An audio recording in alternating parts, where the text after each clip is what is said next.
হবে এক শিউলি ফোঁটা ভোর, কৃষ্ণচূড়ায় আবিষ্ট এক পৃথিবী। সেদিন ছিল করবীর মাস্টার্সে ভর্তি হওয়ার শেষ তারিখ। বকুলের আঙিনা যদিও পুষ্পরেণু দিয়ে ভরে উঠেছিল, কিন্তু করবীর মনে ছিল একরাশ পৃথিবী ভাঙা দুশ্চিন্তা। টিউশনির সব টাকা মাস্টার্সের ভর্তির পেছনে দিতে হচ্ছে, অথচ মাসের আজ সবে 5 দিন অতিবাহিত হয়েছে। বাকি মাসটুকু চলবে কিভাবে? করবীর ব্যস্ত রুনুঝুনু ভাবনায় ঝনঝনিয়ে ছন্দপতন হলো তার বাবার কণ্ঠে। রক্ত করবি, খেতে আয়। করবী ব্যস্ত হাতে কাগজপত্র গোছগাছ করে নিল দ্রুত। কাঁধে ব্যাগটা নিয়ে ছুটে গেল বারান্দায়। তার ছোট ঘরের মধ্যবিত্ত বারান্দায় জাঁকজমকপূর্ণভাবে বলার মতো কিছুই নেই। আছে একটা শূন্য পাখির খাঁচা আর দুটি বেতের চেয়ার। পাখির খাঁচা শূন্য বলে যে করবীর পাখি নেই তেমনটা নয়। সকাল হলেই করবী খাঁচা খুলে দেয়। তার পোষমানা বন্ধু টিয়া পাখিটি তখন হুড়মুড় করে বেরিয়ে আসে খাঁচা থেকে। 5-6 হাত বারান্দাটাতেই ডানা ঝাপটিয়ে উঠতে থাকে মনের সুখে।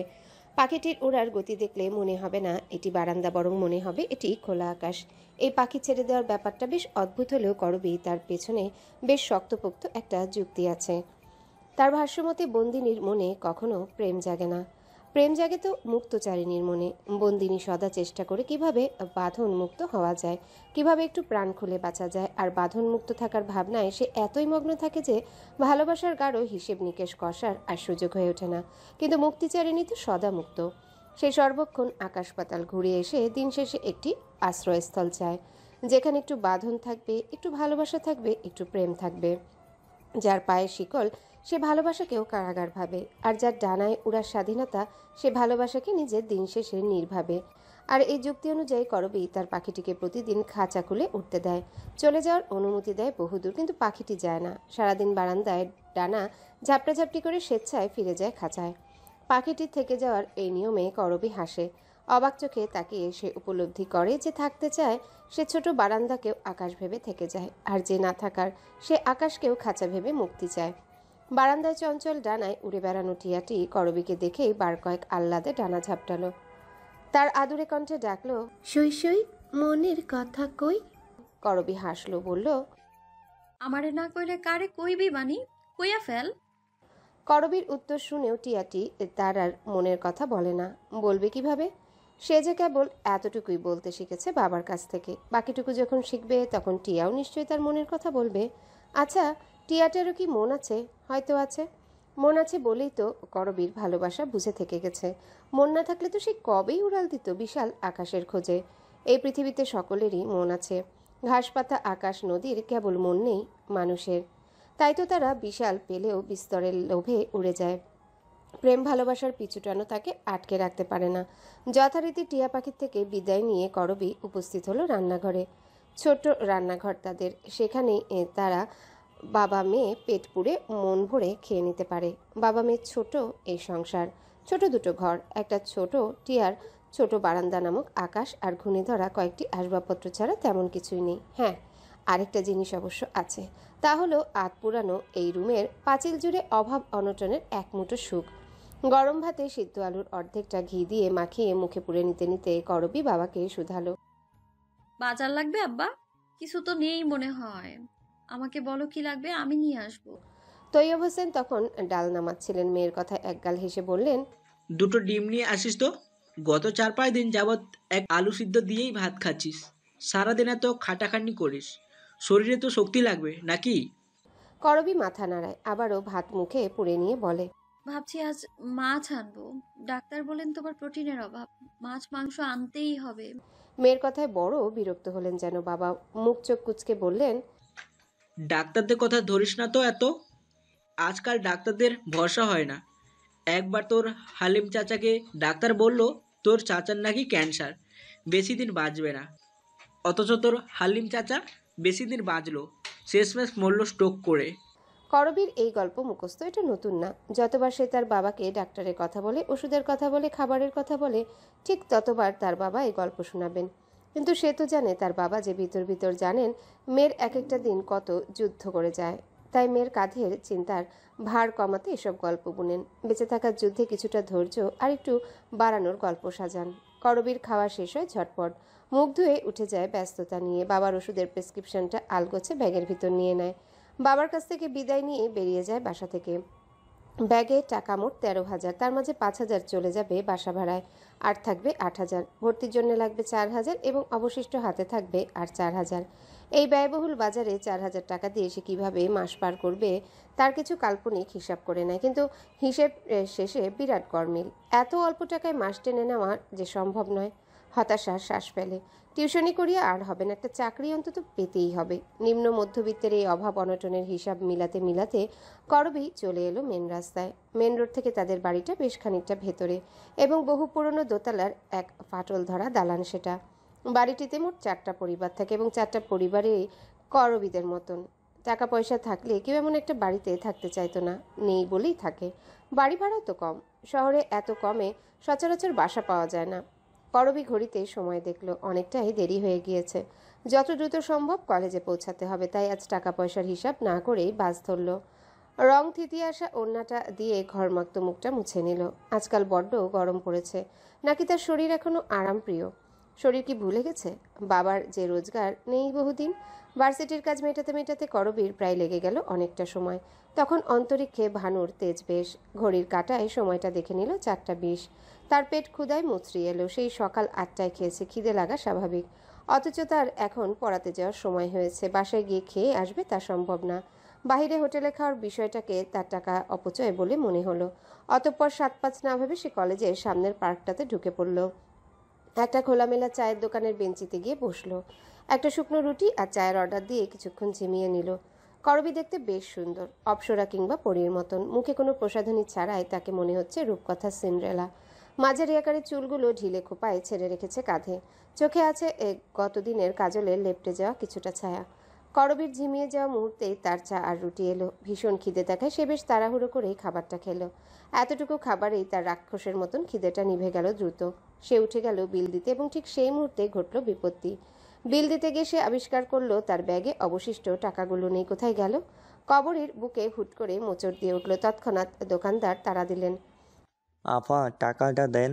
কবরী ব্যাগ তন্ন তন্ন করে খুঁজলো। একবারের জায়গায় দুবার, দুবারের জায়গায় 4বার, কিন্তু টাকাটা নেই। নেই। তার এখনও মনে আছে ভর্তির টাকাটা দেওয়ার সময়ও বাকি টাকাগুলো ছিল। তারপর টাকা না থাকলে আপনারা খাইতে আইছেন কেন? টাকা দেন, না হয় কিন্তু খবর আছে। ভিড়ে দাঁড়িয়ে ফর্মালিটিগুলো পূরণ করার সময় কি তার টাকাগুলো কেউ নিয়ে নিল? করবীর মাথায় যেন আকাশ ভেঙে পড়ল। আসার সময় বাড়িওয়ালাকে পায়নি বলে বাসা ভাড়াটাও দিতে পারেনি। সব টাকা ব্যাগেই ছিল। তার 1 মাসের সম্বল সব শেষ হয়ে গেল, সব শেষ। দোকানদার হয়তো করবীর লাল হয়ে যাওয়া মুখমণ্ডল দেখে কিছু আঁচ করতে পারলেন। আর মানুষের স্বভাব অসহায়কে আরো অসহায় করে দেওয়া। সেই স্বভাব অনুসারে দোকানদার হাঁকডাক শুরু করলেন। প্রয়োজনের তুলনায় বেশি রুক্ষ হয়ে বললেন। দোকানদারের আকস্মিক হাঁকডাকে করবী আরো দিগ্ভ্রান্ত হলো। প্রায় কাঁদো কাঁদো হয়ে মলিন কণ্ঠে বলল, চাচা, আমার টাকাটা পাচ্ছি না। একটু আগেও টাকাগুলো ছিল, এখন পাচ্ছি না। দোকানদার খেপলেন। মগের মুল্লুক নাকি আমার টাকা দিবেন এমনই? আপনাকে দান্দা আমরা জানি না ভাবছেন? করবী হাত জোর করলো, মিনতির স্বরে বোঝানোর চেষ্টা করলো, কিন্তু দোকানদার বুঝতে নারাজ। একে একে রং তামাশা দেখতে মানুষের ভিড় বাড়ল।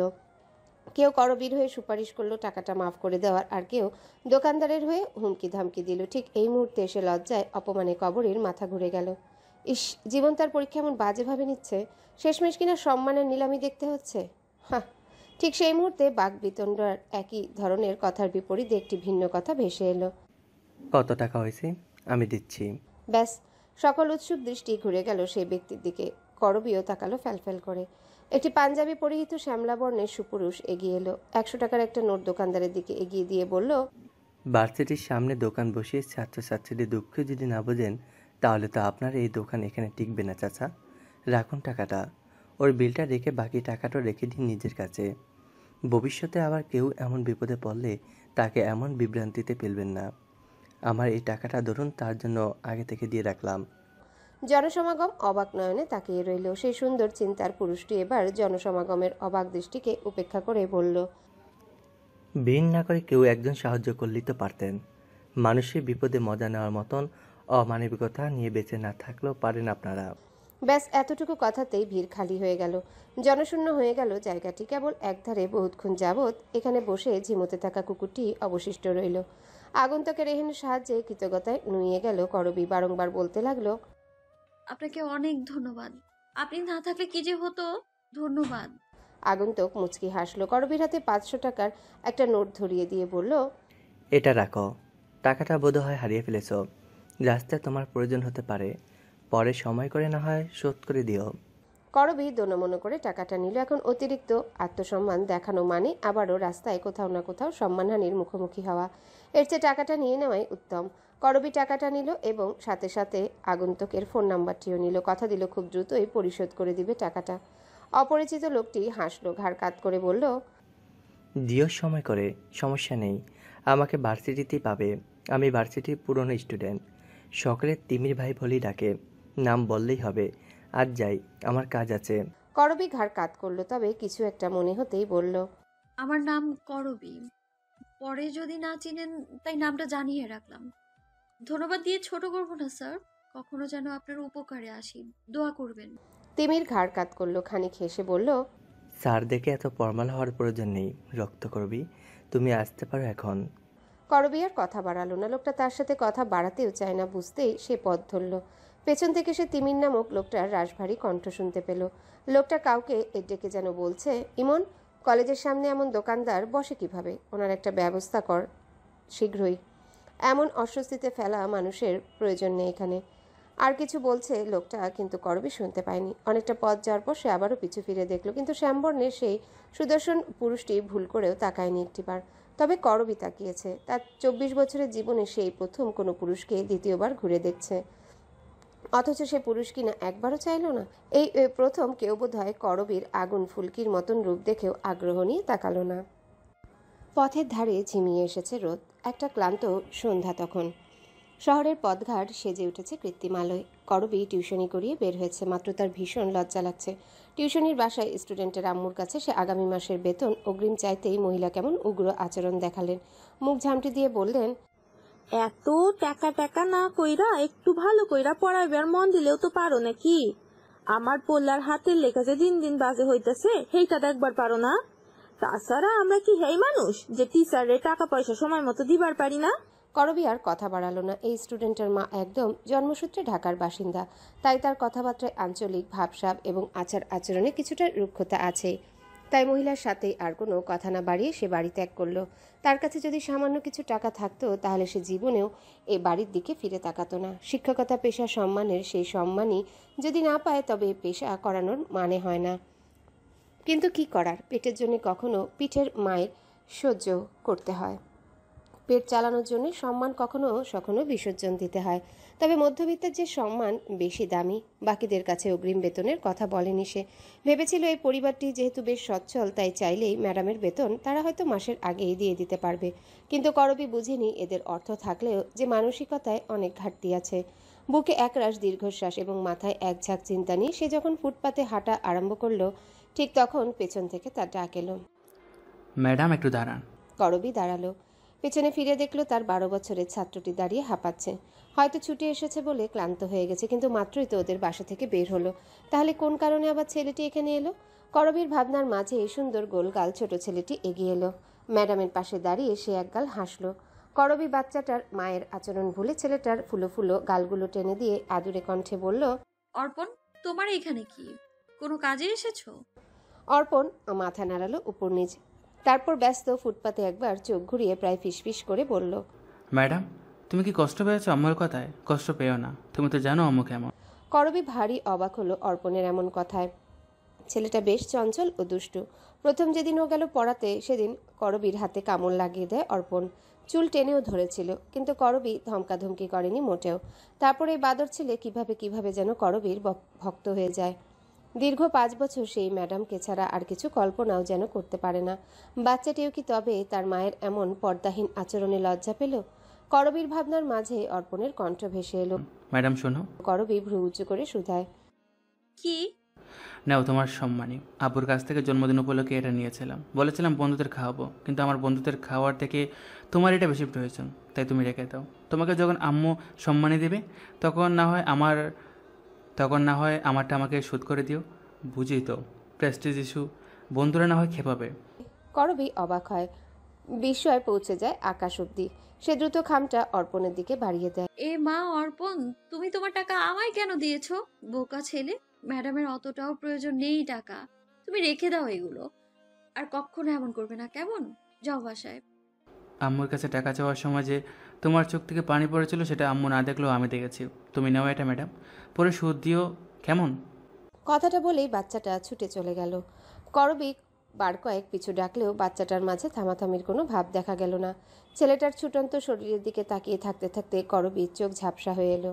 একটা 12 বছরের বাচ্চাও আজ তার দিকে সাহায্যের হাত বাড়িয়ে দিয়েছে। সৃষ্টিকর্তা একটা পথ বন্ধ করলে আরও 7টা পথ খুলে দেন, কথাটা মিথ্যে নয়। অথচ তাও আমরা কত অভিযোগ করি। করবীর সকালের লোকটার কথা মনে পড়ল। কতজনের কাছে সে ঋণী হয়ে যাচ্ছে, তাও আমরণ কৃতজ্ঞতা নিয়ে। করবীর ছোট বারান্দায় এখন রজনীর তমসা খেলা করছে। ঝিঝির ডাকছে অনবরত। ঘরে কারেন্ট নেই। ইদানিং রাত হলে কারেন্ট থাকে না, গরম বাড়ছে তো তাই। করবী মাত্রই খাওয়া দাওয়া করে বেতের চেয়ারে হেলান দিয়ে বসলো। আসার সময় ছোট ছোট 2টি রুই মাছ নিয়ে এসেছিল বাবা, সেগুলোই রান্না করছে। করবী কেটে বেটে দিয়েছে, রান্নাও করতে চেয়েছে, কিন্তু বাবা দেয়নি। বাবা হয়তো বুঝে মেয়ের ক্লান্তির ইতিহাস। রান্না সুস্বাদু হলেও করবী খেতে পারেনি তেমন। ক্ষুধা বেশি থাকায় অল্পতেই পেট ভরে গেছে। তাছাড়া আজকাল অনেকদিন পর পর মাছ খেতে পাচ্ছে তো, তাই মাছের প্রতি কেমন অভক্তি এসে গেছে। অথচ এই করবী আগে মাছের মাথা না হলে ভাত খেত না। সারাদিনের অজস্র ক্লান্তি যেন ঝরঝর করে লুটিয়ে পড়ল শরীরের প্রতিটা অঙ্গ প্রত্যঙ্গে। পুরুষ মানুষ বলে, নারীদের আর কি চিন্তা, বেকারত্ব কেবল থাকে পুরুষদের, দায়িত্ব তো থাকে কেবল পুরুষদের। কিন্তু পুরুষ যদি একবার পরিবারের সেই মেয়েটিকে দেখত যার মাথার উপর বড় ভাই নেই, বাবার নেই রোজগার, তার প্রতিদিনের যুদ্ধটা কত ভয়ঙ্কর হয়। প্রতিনিয়ত তার বাঁচতে হয় সমাজের সাথে যুদ্ধ করে, মানুষের লোলুপতার সাথে যুদ্ধ করে এবং নিজের সাথে নিজের যুদ্ধ করে। পুরুষেরা এই ক্ষেত্রে একটা জিনিস থেকে বেঁচে গেছে, তাদের অন্তত প্রতিনিয়ত কারো লোভের সাথে যুদ্ধ করা লাগছে না, নিজের চরিত্রে দাগ লাগার ভয়ে তটস্থ থাকা লাগছে না। বারান্দার গ্রিল ভেদ করে সামান্যই বাতাস আসছে, তবে এতটুকুই শরীরকে প্রশান্তি দিচ্ছে। সেই প্রশান্তিতে করবীর চোখ লেগে যায়। ঝিমুতে ঝিমুতে এক সময় তলিয়ে যায় ঘুমের দেশে। ঘুমের মাঝেও মেয়েটা কি ভেবে যেন বার কয়েক শিওরে ওঠে।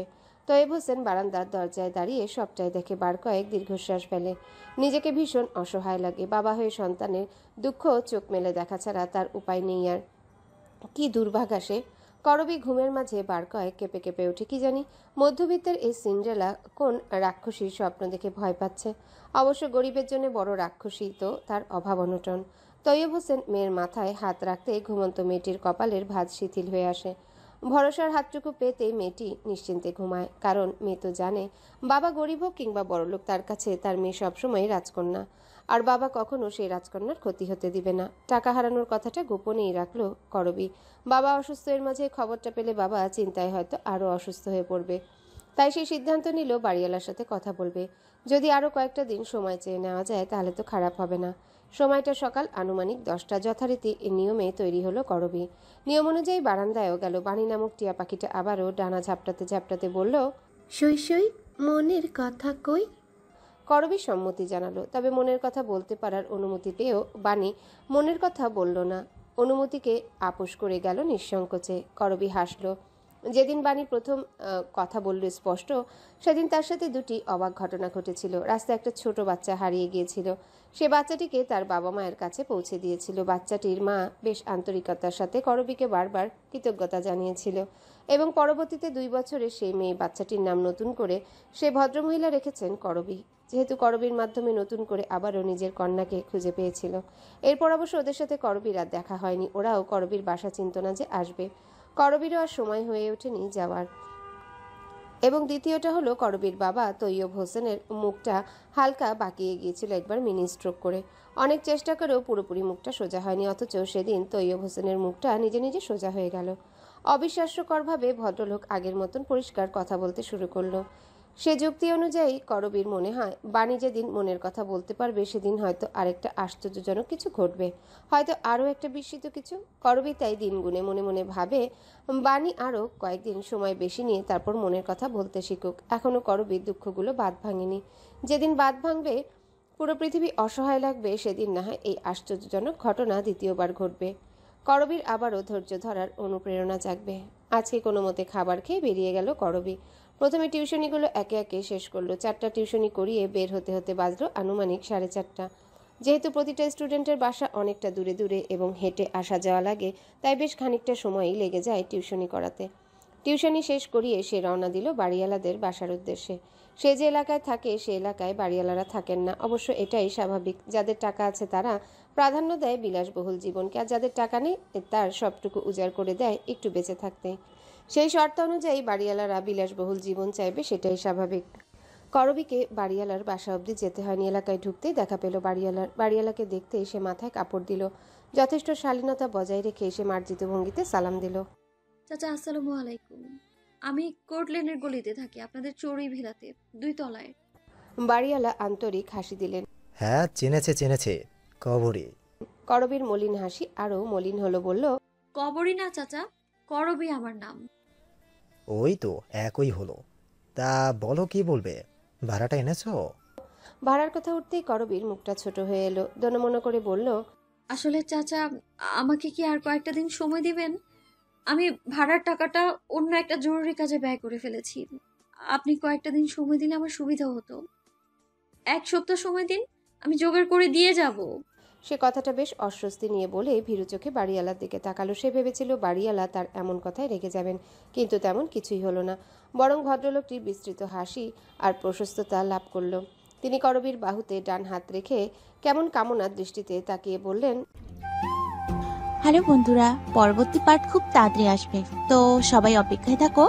আর চ্যানেলটি যারা এখনো সাবস্ক্রাইব করোনি তারা পরবর্তী পার্ট দেখার জন্য চ্যানেলটি সাবস্ক্রাইব করে রেখো। ধন্যবাদ সবাইকে, আমাদের সাথেই থেকো।